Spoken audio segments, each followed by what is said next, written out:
Y'all, I'm not Susan. You know that. But it is Monday Mission Podcast, right? It's the Monday Mission Update. Susan and Kurt are out water skiing somewhere. They do that every Labor Day. Okay. We got a really good show wrapping up here. We got some really good guests. But first, you know what we got to do. Now, Susan's not here. So if I mess up this stuff, bear with me because you know I'm not good at this technology. Okay, that button's pushed. Now we go to this button and we go to this one. All right, there it is. You know, tomorrow we have the open house, right? At Brush. One of our guests tonight is all the way in from Arizona. He's going to tell himself all about it. But remember, sharing grows this mission.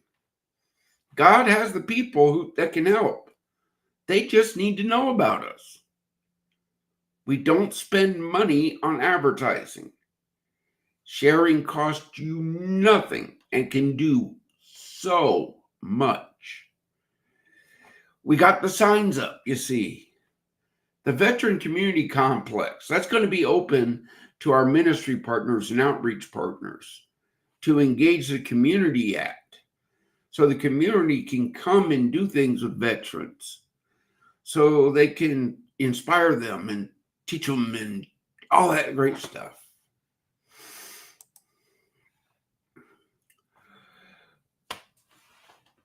Our Veteran Resource Center, right? The Disability Channel, SIU, Veteran Biz Connect, Rollout PTSD has already their offices reserved, right?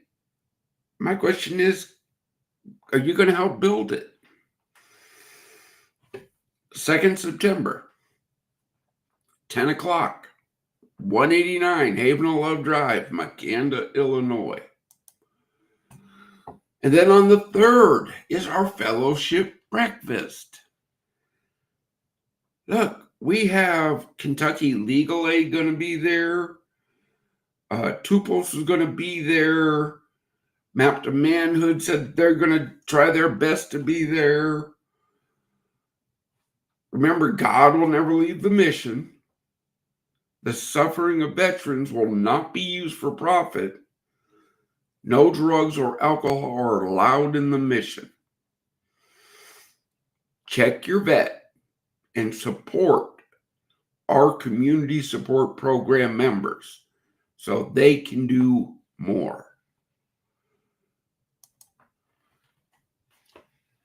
3 slides tonight, nice and easy. Now, first thing, I'm going to bring in a good brother that we've been in talks with for a minute.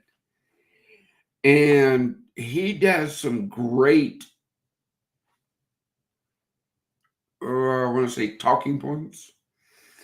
But let me just start by bringing in him, and he gets to introduce himself. What's up, brother? What's happening, brother? How you doing? Let's go. Oh, we're hanging in there. So, welcome to the podcast. This is your first time on. You get to tell everybody who you are, what you are, and why you're interested in helping the mission. Let's go. My name is Jason McNamara. I grew up poor, was born in the Caribbean, grew up in South Florida. Knew I wanted better for myself, so I joined the Navy. I became a prison guard in Guantanamo Bay, where I was selected by the CIA to assist with interrogations. Got a couple medals, came home, got out, took a job with the state of Florida. This Department of Economic Opportunity, helping disabled veterans overcome barriers to employment. I did that job for a few years. It was hugely intrinsically rewarding. I became president of the Student Veterans Council, second vice commander of the local American Legion post. And I got to have that camaraderie again that I thought I lost from the military. So from that, I did want to transition. I got into sales because I wanted to retire early, which effectively helped me build the No More 9 to 5 Club, but I never forgot the mission.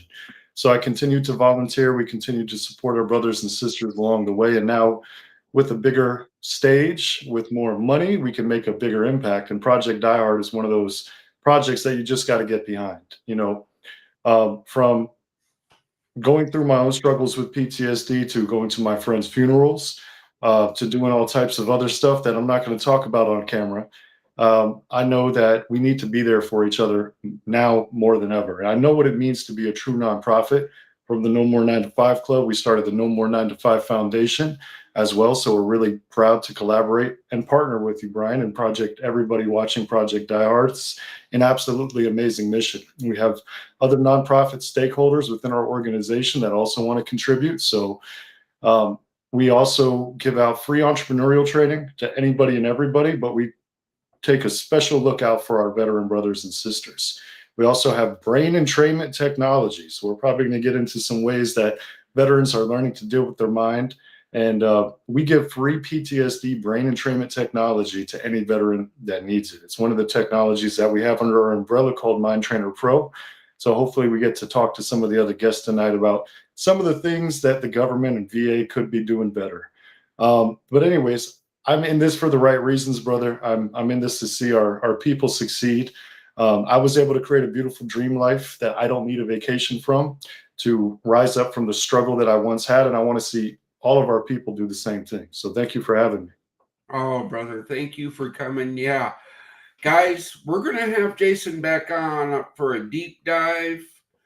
But for tonight, we got a really big guest that we got to get to. But I got to roll through a couple other first, because let's see, who are we going to bring in next? Where are you? Where are you? Boom.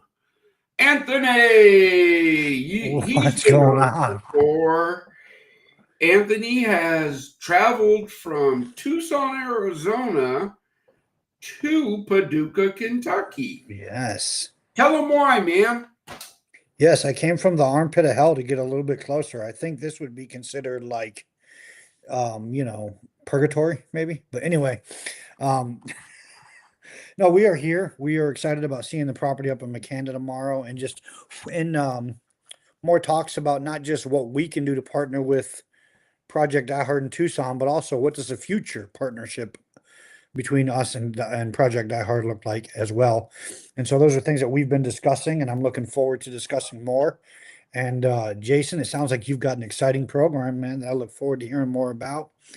And definitely want to engage and help this veteran community. No veteran left behind, right? No man left behind. We got to be there for each other and make sure we got our battle buddies 6 and we're covering everybody and getting each other through and getting each other out. Cool. Now, see, folks, if Anthony is willing to come all the way from Arizona for a tour, I don't know. I don't know how much longer I got to say. Let me know when you're coming in. I'll make the time for you. On that, I'm going to bring in somebody who's had a tour, but is here to support tonight because of our special guest that'll come in right after him. There's my brother Joshua down in Clarksville. Yo, shalom, my homies. It's good to be here, especially to see more veterans, more action. Lots of things coming up this week, moving the mission forward. For sure. Go ahead and tout that event you got tomorrow that you can't be at the open house. Well, we're working with a local mission here in Clarksville. I've been here for 15 years, Manna Cafe Ministries, and they've got a lot of really nice elements I think would be amazing to apply our veteran forces into reintegration with the civic community, really, through the discipline of service. And they serve just basically everybody with scarcity in the town, right, that wants to come out. And food distribution, clothing, showers, you name it, casework. They've even got clinic hours. And so they were awarded a pretty prestigious grant from the Chick-fil-A um, Inspiration or True Inspiration Awards program. That was pretty cool. So we're doing a kickoff at the local Chick-fil-A that nominated us. I say us as I'm working with them now, right? Mhm. But this organization is standalone, and I think they have some really great elements that will mesh well with Project Die Hard. So I'm excited to be embedded with them and excited to hear the turnout. But I'll be there for the veteran breakfast. So show up Wednesday. Yeah, that's the whole key here. Look, we Mhm. all have busy lives. I pray that Joshua has safe travels and everything that ministry is raised up, because that is what we should be doing, working with each other. Okay, so now it's time for the big guest. We've been blasting it out. We have a few questions lined up, but we're going to give our next guest, and I got to give him props here, boys and girls. He is the first politician since 2018 that has accepted the invitation to the fellowship breakfast. And now he's coming onto this podcast to answer your questions. So without further ado, I'm going to bring in our special guest for tonight, Mr. Drew Williams. Hey, everybody. Sir, please do the spiel of who and what you are, and then we will start doing the round tables. All right, thank you so much. Yeah, my name is Drew Williams. I'm running for the United States House of Representatives here in the 1st Congressional District of Kentucky, which is Western Kentucky, and then it cuts under Bowling Green and goes up to Frankfort. It's called the Dragon's Tail. It's a really interesting map if you haven't seen it, but I am running a community-focused and policy-centered campaign. I'm trying to put people first, which is why we're here. Is what the main goal of these systems is. I want to figure out ways in which we can best represent communities by listening to their voices and helping push an agenda that matters to them. The goal of being here tonight is to learn as much as I can about veterans issues, as well as showcase maybe what the mentality or knowledge base is of somebody who isn't part of the military system or veteran systems, right? I was talking with some friends earlier this week, and we were talking about some things. I was like, I didn't know that existed at all when it came to the VA or with certain, issues that people come back with from the military. And so I'm really here to definitely, I'm going to try to answer some questions, but I also really want to learn what you all are building, and as well as how I can best represent and present policies that matter to you. So yeah, thank you so much for your time. Thank you. All right, guys. I'll go last, but I want to bring in Jason first because you have some stuff the VA needs. Ask him that. Take that away. Tell him the issue and tell him how he can fix it. Absolutely. So I can't speak for all veterans, but I'll speak for the ones that I've spoken to that have had a similar experience to me when dealing with whether they call it depression, anxiety, PTSD. One of the first common stops that the VA sends a veteran is to the pill doctor to sit down. In my experience, for a half hour, a quick phone call, and I was dismayed at one of the times I was getting a prescription. She was telling me about an IED in Iraq, and I was like, "Are you looking at the right veteran file?" And she was like, "Oh no, I'm not. Sorry." A lot of people get those experiences. There's like a numbers game, and we talk about the number 22, right? And maybe a little bit more attention to detail, maybe other options like whether it's brain entrainment, whether it's being able to come out to Project Die Hard. I know veterans that have nonprofits that work on sports cars and adrenaline and equine therapy and going out fishing. And to me, one of the big things missing is the community and the camaraderie, because you're not getting it at the Department of Veterans Affairs. A lot of people are feeling like we're being treated like a number, like a pincushion, like a science project, and it's not a good feeling. It doesn't give a lot of veterans hope. Like I said, I can't speak for all of us, but one of the biggest fundamental changes that I want to see with the VA is to have a wider scope of options for people as they're looking for solutions so they can transition from war back into peace? I don't know if that was a question, but that's my thoughts.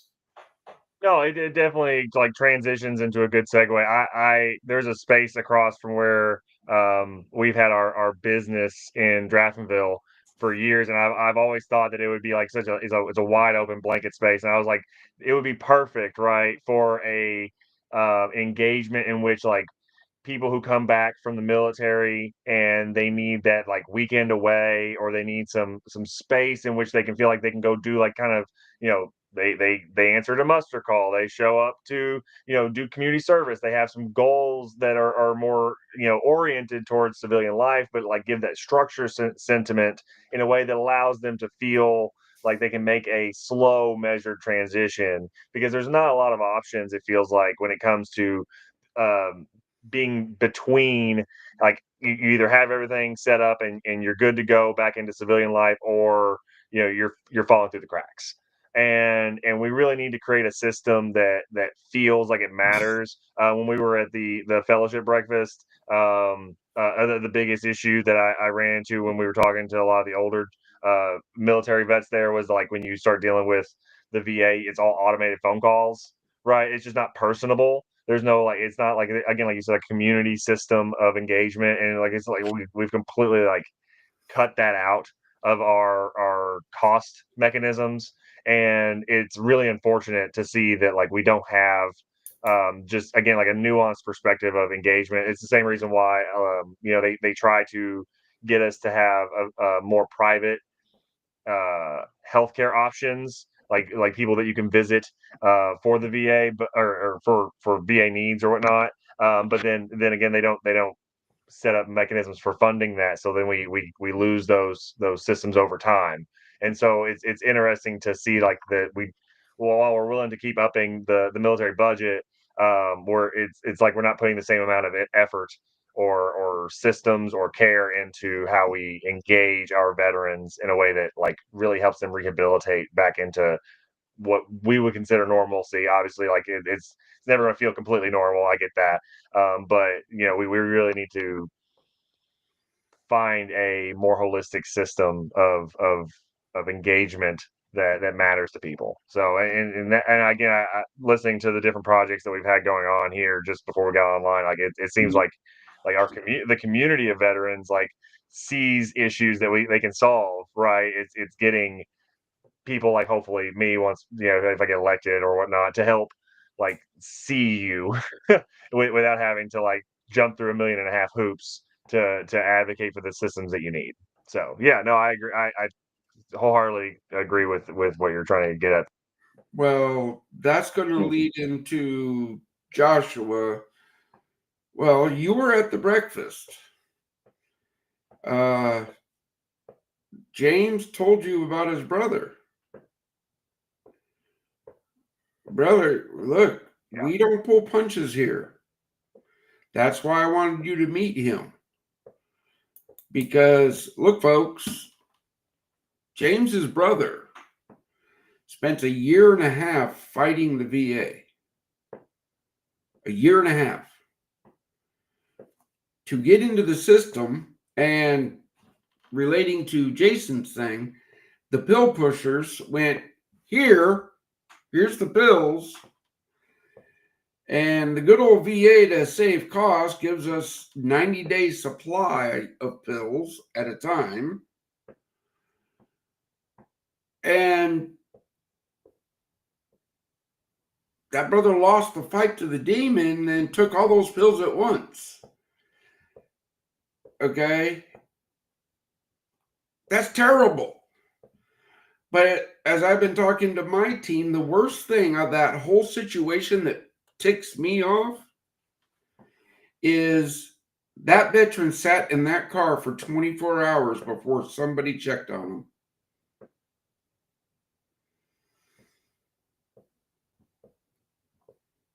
That's my drive here, is to bring this to fruition here of our facilities. Look, the VA is the VA. Good luck on changing it. It's been running since what? World War One, right? The bureaucracy is in there.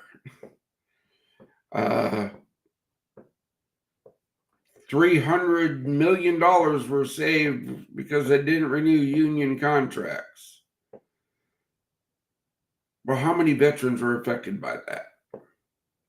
Yeah, especially on Labor Day, mentioning that, I mean, it's really something to point out that like we like the workers that are doing the work there, they're putting in their effort. I mean, like it's sure it's a job, but it's also a calling for them. Hopefully, I mean, like a lot of the people that engage in those systems are hopefully there for the reasons that we're expecting that. As somebody who doesn't have a lot of military family that we like, I get to engage with. I didn't know that the VA wasn't just your generalized like healthcare, right? Like I had no idea that it was only for specific military related needs. So like that was a complete shock to me. I was like, wait a minute. I thought you all just got healthcare.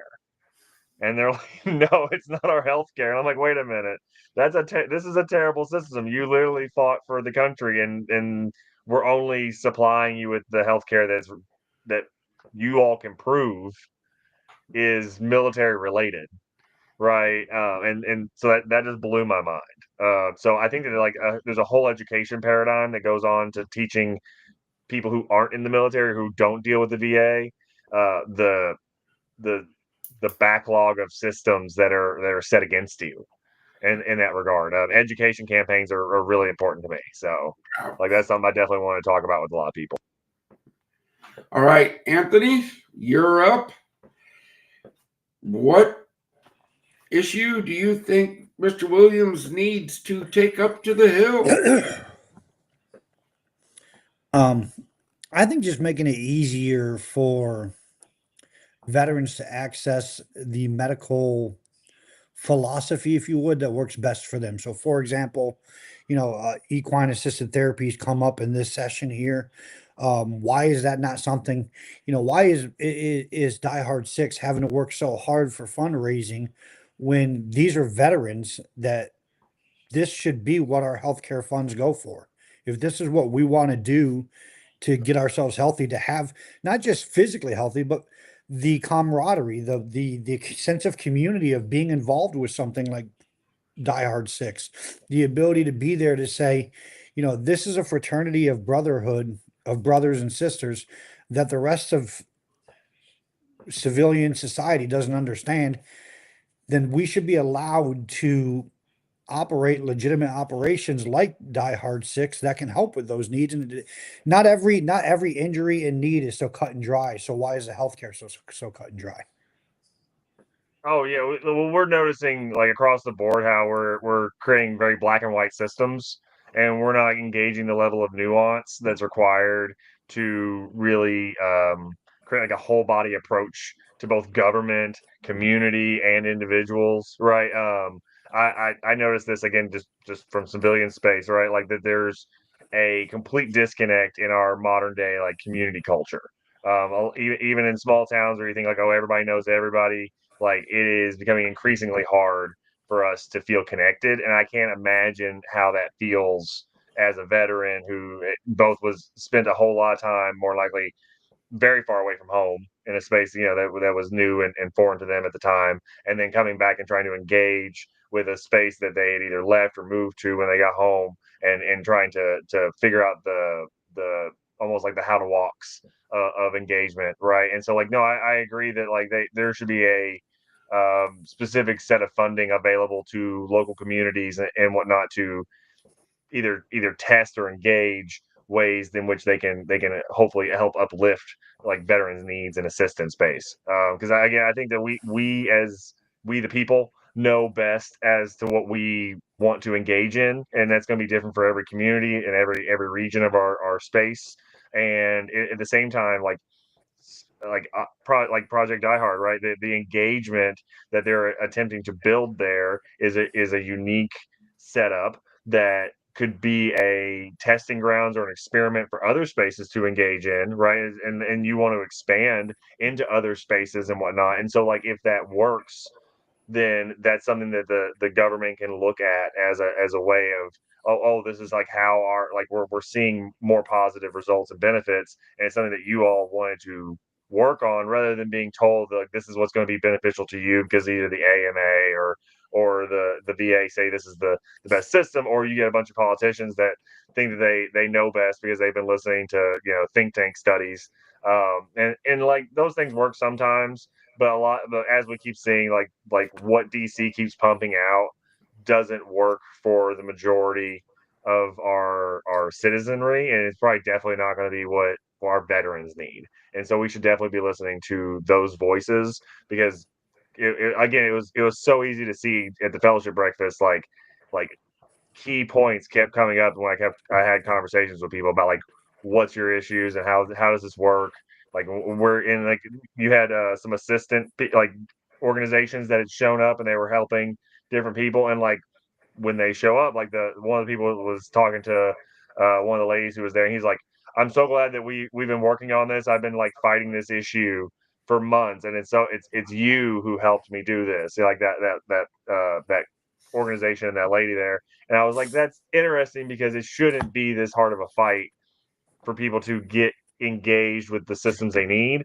And our elderly version, like veterans and that population are going to have a harder time engaging with all the new tech and all the new systems, right? If they're sitting on hold for 3 hours, the odds that a 75, 80-year-old man who's been in the military is going to sit on the like call wait list for 3 hours, probably not going to happen. It's surprising they don't have even just a like, we're going to call you, here's the thing, and we'll ring you back.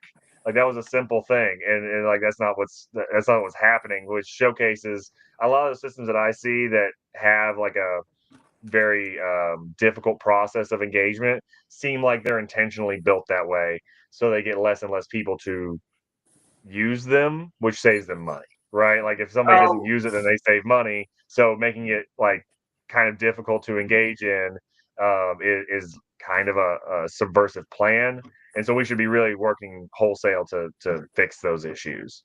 Yes, in the veteran community, I can't say to fact, but the feeling is they make it so hard because they want you to give up. They want you to give up. Me personally, 10 pounds of titanium holding my spine together from being blown up. It took the VA a year and a half to determine if it was service related. I swear there's an NSN number on it because the Army put it in there. All right, Joshua, you're up, man. All right, man. Well, so many great things came up already. I think you hit on the real hot button here, and that is we've gotten too systematized, and it's cutthroat. It's metrics, it's optics, it's whatever budgetary bureaucracy sits there belittling the community because really veterans don't trust the government anyway. We know better, right? Veterans trust veterans. And so if we can't get the damn handshake done, we're going to be, long road to hoe here. But the handshake should be simple, like just the concept of earmarking funds. You were already alluding to this. That was one of the big things for me, man. If there's funds where we can have the VA awarding regions or communities or whatever where we've got high risk. I mean, I've personally had to pull brothers from the brink, sitting there with firearms ready to go in the mouth. Instead, we're on the phone talking down. You're never going to get that with the VA. No, they're going to, like Brian was saying, this guy on the phone and took his life right there at the doors of the hospital. Like, no, because they needed a veteran. They needed a veteran. They didn't need a system. They didn't need the government. They needed hope. So it's going to take the veterans that's already crossed the line and come over into civilian life that have that hope, that can bring that hope. That's the only way it's going to work. I'm sure you see that by now, but ask any veteran. Would they rather hang out with a group of their brothers every week? That's why we facilitate Men's Weekly every week. It's an opportunity in the morning and the evening on Saturdays for brothers to get together, have a return and report, get some word of God in them, go seek the Father, maybe do some journaling, get alone for a few minutes and come back and like, what came up, bro? Because being able to build relationships with your brothers and sisters is what's really going to keep you from staying in the dark side, you know? Well, brother, you've been to the FOB. Yeah. What can that place be? Yeah. God definitely blessed this mission with a great blueprint, and it's already drafted up. I mean, the plans are done. Everything's ready to go, right? This could be the cookie cutter, you know, and it could be something like, hey, we've got public use land. Well, great. We bring in the blueprint and the facility and the process and systems to build everything on premise.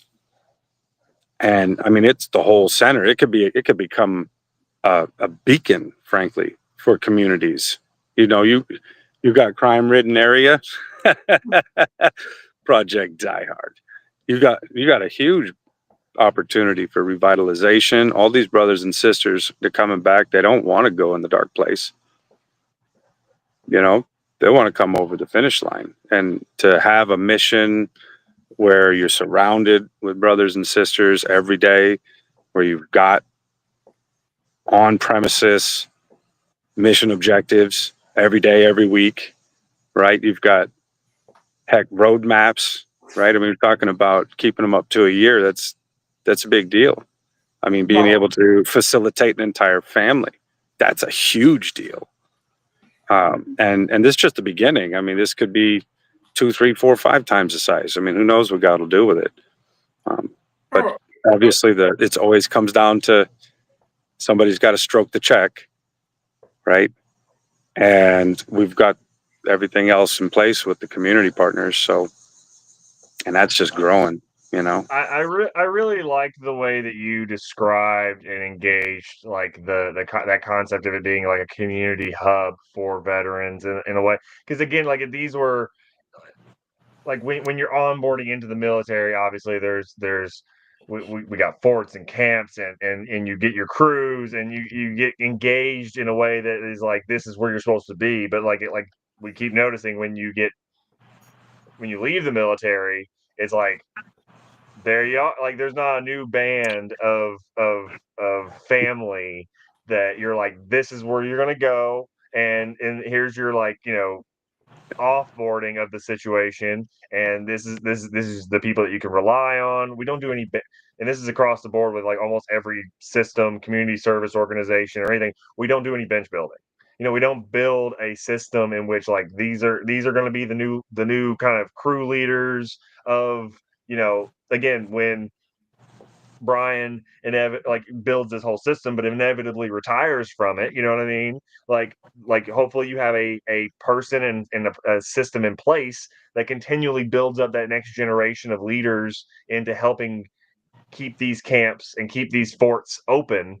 You know what I mean, for the community. And so like if that became a more centralized part of the way we built veteran services in having these spaces set up in every region so that there's somewhere to always go that you can rely on. Again, you bring these people into the fellowship breakfasts. Imagine if we were bringing that, like you just knew that you could bring them into the Project Die Hard camp in the sense that like we're gonna you're gonna have these VA doctors coming in, we're gonna have these spaces because we keep losing both like small clinics, right? We keep losing rural hospitals, we keep losing VA clinics, we keep losing like the connection points that are important to people. And it's like, okay, so we need something that's not like that's the whole point, of it is a more just not just your healthcare, but like your entire emotional social care system, all wrapped into one, so that it's not just like, oh well, if it's not providing medical care for enough people, then it's not worth keeping open, right? It's like this is doing so much more than just that, and I think I think I have a because unique I think I have a unique perspective on this. I did 9.5 years as a corrections officer in the Federal Bureau of Prisons. Okay. So I worked 9.5 years around some of our worst of worst. The prison I worked in was in the top 5 most violent prisons in the federal prison system for the entire 9.5 years I worked there. When we release an inmate, we don't just release them into society. There's steps and there's programs that these inmates have to go through in the hopes. Now, the fact that that doesn't work, that since the 1980s, our recidivism rate has never fallen below 85% is a conversation for a different day. But nonetheless, we have programs for when an inmate gets released from the federal prison system, and most local and state jurisdictions have this as well. We don't just release them back into society and say, okay, you did your time, now go, right? Why are we doing that with returning veterans? Here, you did your time. Here, you've got the scars. Here, you've got the wounds. Here, you've got the PTSD. Now just go. Where's the gap? Who's filling the gap? We're Well- willing to do it for the worst of our offenders. Why are we not willing to do it for the bravest of our citizens? Well, again, brothers, Department of Defense, right? When we're putting on the uniform, we're there for one reason and one reason only, to defend this nation. That's it. Okay? That's where they wholeheartedly, all their focus needs to be on. Now, could those programs be better when a veteran is leaving? Of course. My point on that is I'm a senior non-commissioned officer. Why did I have to sit through a 2-hour block of instruction on how to balance a checkbook when I counseled soldiers on not balancing their checkbook? You see, that cookie cutter check the block stuff just doesn't work. It doesn't work. I agree, but at the same time, just pushing them back out into free society doesn't work either. I mean, Yeah, I got there's it. got to be something to fill that gap, is what I'm getting at. Yeah, I had talked to a healthcare nurse that had worked in the VA for some years, and they had said that like there's so many people that just aren't even given the basic information of like how they qualify, why they qualify, how they get engaged with that system. First off, that like requesting your own records, right? Like getting access to those systems and getting them either declassified or available for your own use. It's weird that like that's not more streamlined in general and like directly turned over to the VA and your systems are like immediately given into access. It's weird that you have to apply. And in the same vein, again, like talking about jobs training and skills Mhm. training in the sense of where you were like what you did in the military may be something you want to do outside the military, but it also may not be something you want to do outside the military. And those jobs trainings need to be available, especially for those individuals that want to fulfill a role or a system in their communities that may be available. And we gotta again be more nuanced and unique in the way that we address these I'm in goals. agreement with you, sir, but look, there's never going to be a call for M1 Abram tank drivers in the civilian world. Right. Okay. Yeah. But that job is needed in the Army. Right, exactly. Go on, Jason. What do you got? Well, I kind of did this for a few years, a disabled veteran transition specialist. My job was to find their transferable skills. It's to make them a new resume, based on a lot of those things. You know, if you ask a guy, he's done 20 years, he says, "Oh, I'm a grunt. I'm good at killing people." No, do you supervise other killers? Did you ever have to do any paperwork? Of course. There you go. You know how to do management too. See? So it's about discovering those transferable skills and really breathing that confidence into them. But another area, so like when I transitioned out of the military, I think I had like a sheet of paper. They were like, run around the base, and once everything's signed, you can go home. Right? And making sure I didn't owe anybody money. I got to get my medical, my dental, all those things that we're talking about. It was a 1-day affair. They didn't look at where I was going. They were like, wherever you're going, here's how you submit your reimbursement for your mileage since you're driving. They didn't say, here's your local VSO. Go talk to this guy at the career source, the employment center, and he'll hook you up with some job searching. I had to discover all of that through trial and error. And I actually ended up like working there for a few years. So it's a lot to really talk about, getting those transferable skills, but you have to have somebody with a passion. I'm going to give you another secret. I would not have built the No More 9 to 5 Club if I stayed there, because I was salaried at $30,000 a year. Living in South Florida, maybe in Kentucky, it's more than it is here. But down here, Ooh, I would have stayed broke. The average income in the first congressional district before they added Frankfurt, which is the state capital, was $32,000. Now it's $57,000. Of course, we have the state capital in our district. That definitely adds a big bump. But yeah, that's the average. So our whole space here is low income, particularly, and so it's definitely an interesting scenario. Well, we need to pay our people better because I would have stayed in that job probably if I was getting enough to actually feed my growing family. But I had my second son on the way and I was getting a bachelor degree. One of my friends I worked with got redeployed back to Afghanistan. The other one was already a nuke in the Navy, so he went 6 figures in the private sector. And I just couldn't afford to stay there long term. But I loved that job intrinsically. Just didn't pay well. Yeah, it's really interesting. Like my wife's a seventh grade history teacher, right? And like if it wasn't for the love of the job, there are so many other things that she's qualified to do that pay more, right? It's weird that the systems that like help uplift other people aren't the things that we want to pay people to do. But the things that like, usually are more profit driven motives, uh, pay more. I mean, they have a more Right. intrinsic salary basis, and so like we really need to like have a come to Jesus moment in our country about like where we want to spend dollars and where we want to care about people in. And I think that that's really something that we're gonna have to like almost scream from the rooftops about things because without paying people to do those jobs, we see that there's either a lack of retention or a lack of them wanting to put in the effort to help do that job because they just think it's not. I mean, they definitely don't want to take it home with them, right? I mean, like if you're getting paid $30,000 for a job, and hopefully that came with benefits, right?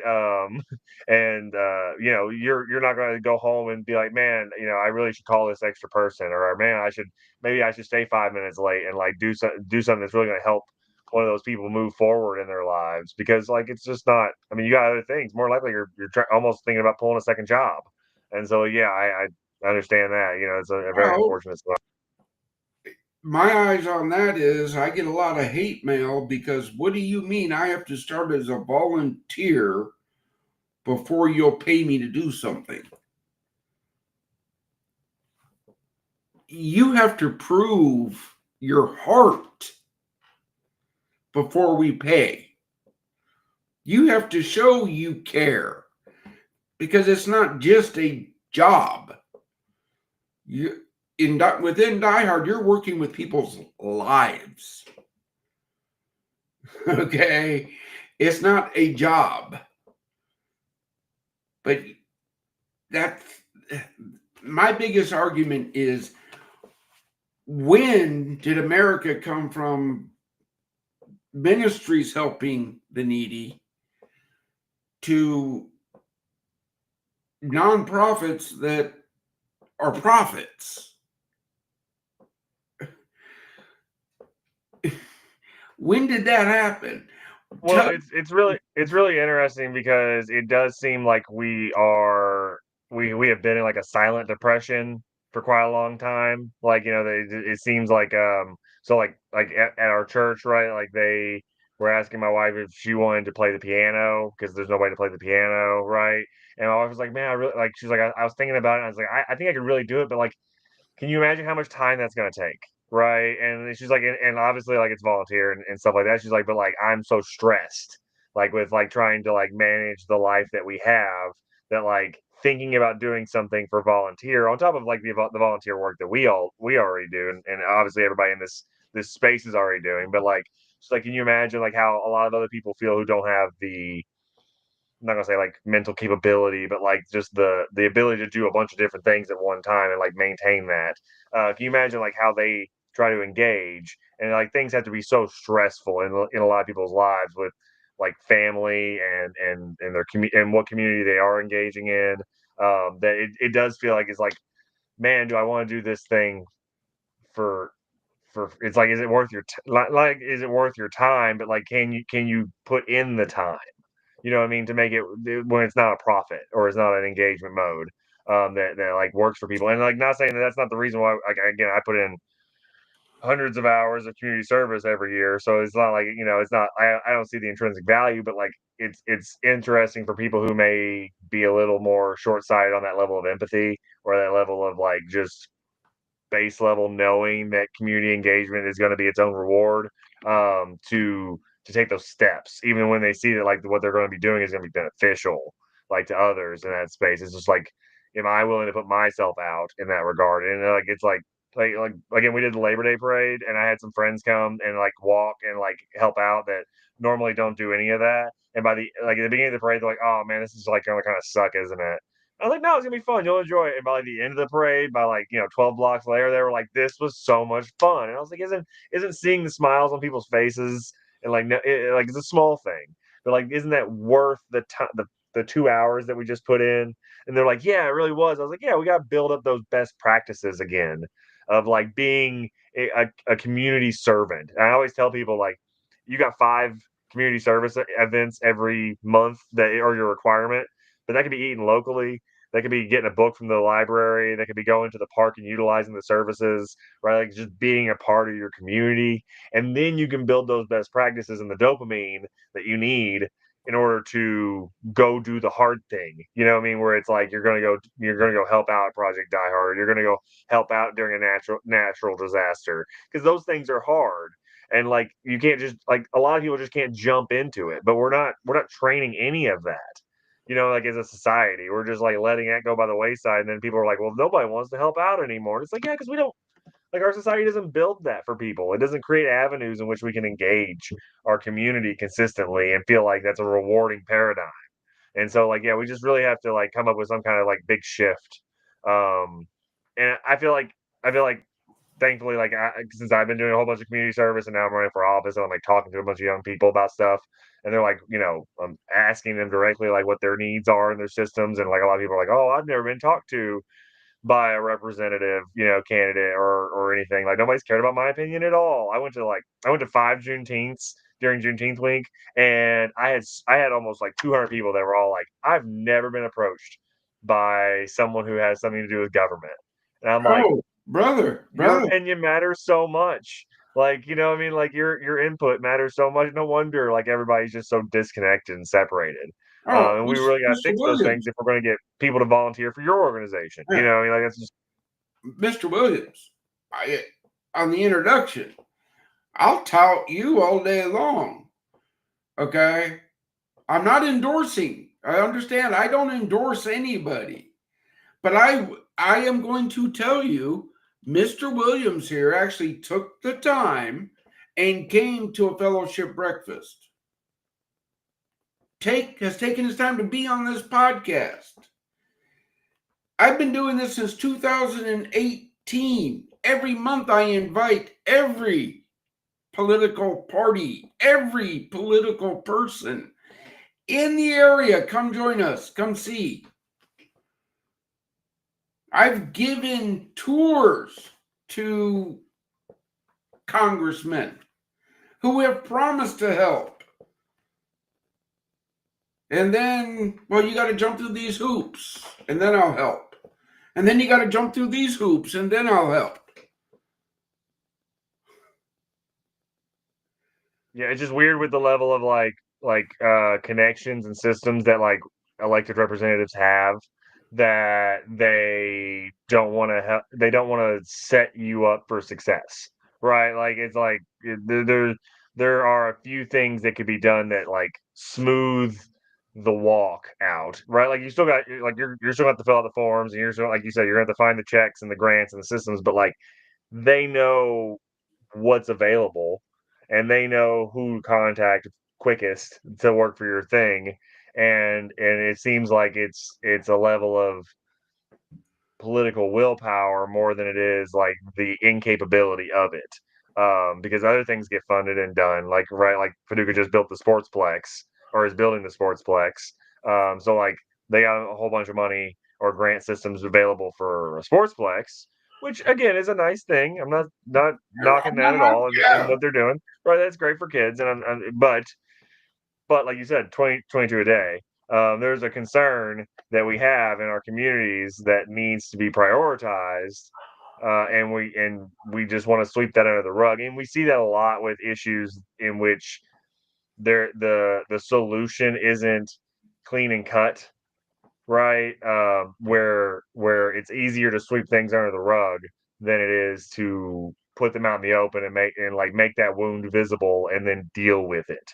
And so like that's what we're gonna have to start doing, because I think that like when we come to the table together and we're like, this is a hard topic, but we're gonna talk about it and we're gonna come up with a good solution for today, and we might need to come up with another solution tomorrow. That's fine, but like we have to do something, and obviously like just good wishes is not, you know, the solution.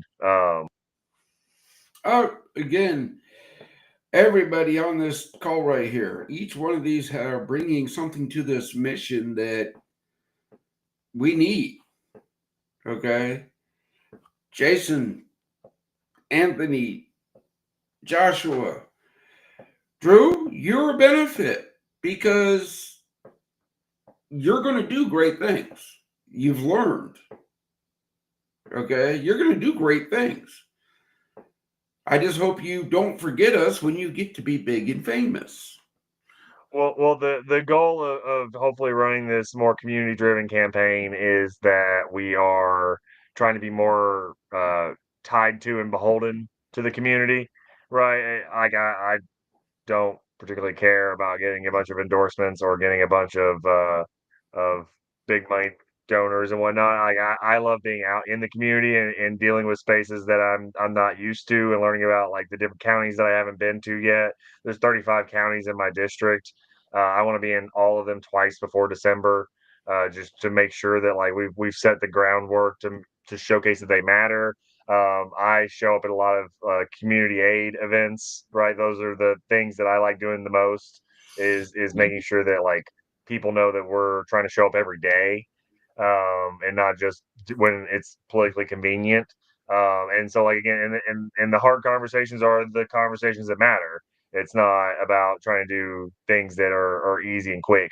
And like so many things are interconnected. Like if you solve like even a small amount of the issues that veterans go with, you're going to be dealing with homelessness, you're going to be dealing with food insecurity, you're going to be dealing with healthcare costs and issues. Like as we grind down this issue, we solve other things. And so like we need to work together, because that's how this works.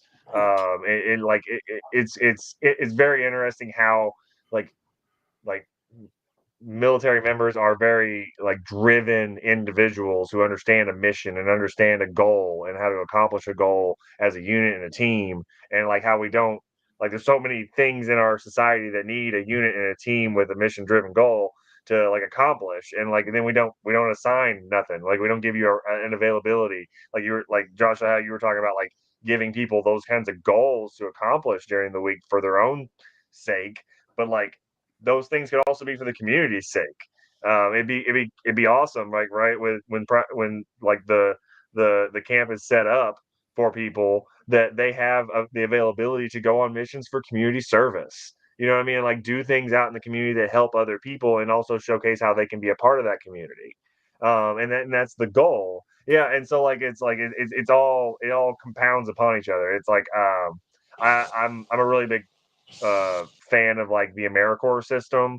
I think there's a lot of benefits, but like if we nationally expanded that system to where people could engage, like, or they like it was like baseline. You get out of high school, you're gonna go into, you know, you probably want to do the military or AmeriCorps, and like those people build a system in a community that really helps them understand the world and their country, as well as committing a lot of community service that reduces the costs and burdens of providing those services that they need, right? And that's what we could do in the same aspect with veterans, is allowing them to fulfill the needs of community while helping themselves and helping those around them and building up that fellowship.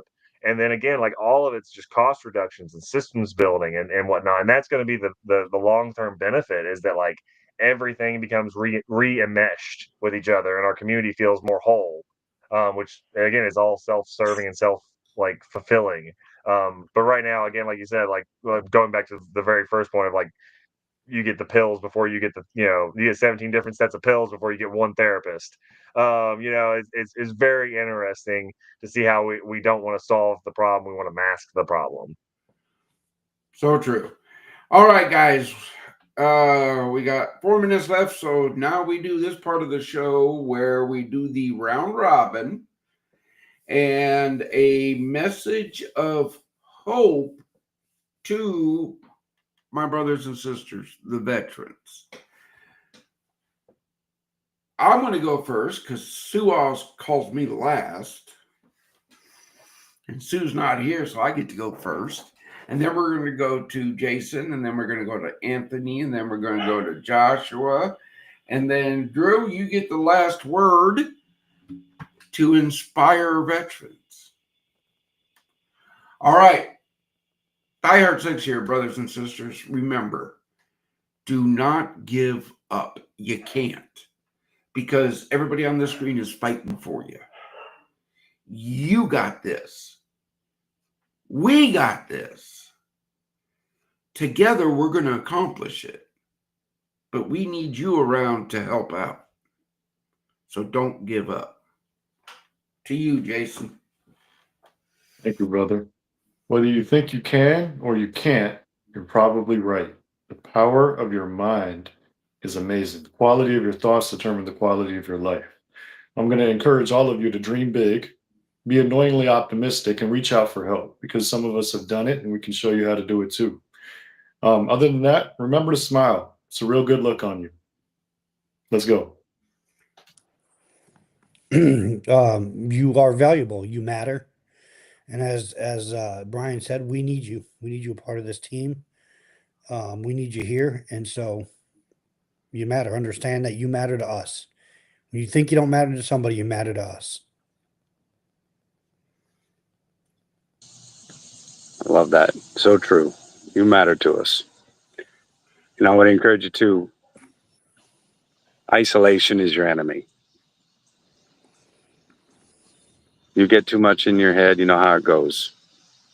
You stay in a dark pit, you fight those thoughts, you fight all those demons, but you find yourself alone. There are thousands of us scattered around. Don't forget to communicate. Reach out. And don't forget to fall forward, because you're going to fall down. But you get back up again. And you keep falling forward until we make it home. Shalom. I just want to say that each and every one of you is inspiring to me. I couldn't imagine the level of training and engagement and teamwork and challenge that each and every one of you has been through. And as a civilian, that's truly inspiring. That the things that you're willing to put down to pick up the oath to our country and to carry that forward and to carry hopefully freedom and democracy to other areas of the world and to help protect what we have here at home. And you mean so much to me. And I hope that through what we're all doing here, we can show that you matter and that I'm here for you. And I think that we're going to build a movement that changes the course and perspective of how we treat and deal with helping our veterans. And I just want you to know that hopefully um, we create a system that uplifts you. And so yeah, thank you so much for doing all that you've done. All right, guys and girls. See you next week. We're going to have some big updates because tomorrow and the next day, Die Hard 6 out.